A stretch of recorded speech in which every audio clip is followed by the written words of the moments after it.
Hello everybody, welcome back to Bitchin' and Prayin'. On this episode, we're going to talk about murder. We're going to talk about a cold case file right here in Battle Creek, Michigan. And even if you're not from Battle Creek, Michigan, this is pretty interesting. I have a couple things I had printed out of the newspaper quite a while back, and I have a newspaper clipping. It shows her picture right now, or right here. Her name is Daisy Zick. She worked at the Kellogg plant, which everybody's heard of Kellogg cereal. But I wish I had more ink. I could have printed off more things, but of course I did not. And the libraries aren't open here, so I couldn't go out and print off more stuff, and I was having trouble with my printer anyhow. But her murder happened on a very, very cold day, on a Tuesday, and it was January 14th, 1963. And then they did some updated things not too many years ago.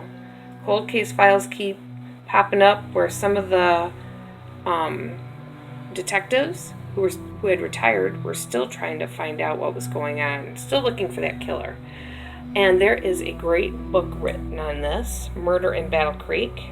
Check it out on Amazon. I would say that it would be a great one to order and read. Daisy Zick, I hope someday somebody who knew the truth mentions it so they can finally put out who your actual murder was. It's probably past by now, but somebody probably knows. This is the Wattles Park Elementary School that is right down the road from Daisy's road.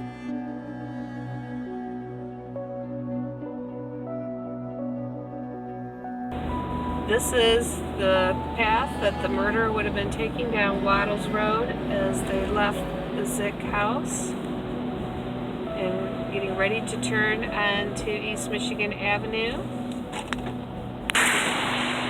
This here used to be the Dog and Suds. Now it's a beauty salon. The Dog and Suds is where the killer may have stopped that day and went in and talked to one of the waitresses. This is the house where a Mrs. Brown lived back then and where Daisy's car was found abandoned that day.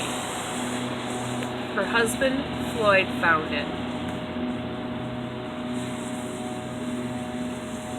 We're going by what used to be called the Chuck Wagon. I believe this is the building right there. That was a restaurant. Okay? And that was where supposedly a man that could have been, we're heading down towards Kellogg's too. Chuck Wagon was where a man could have stopped that day that had something to do with it. And also where later on a bartender was considered somewhat of a suspect, worked there. He had a lot of questions were brought up about him. So anyhow, we're going to head down towards Kellogg's and show you where Daisy worked.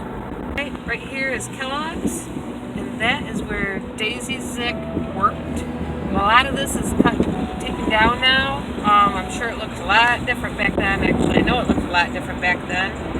But this is where she worked. I guess she was quite flirtatious, and actually at the time of her death, she was dating a man, and he was one of them that actually called and talked to her that morning.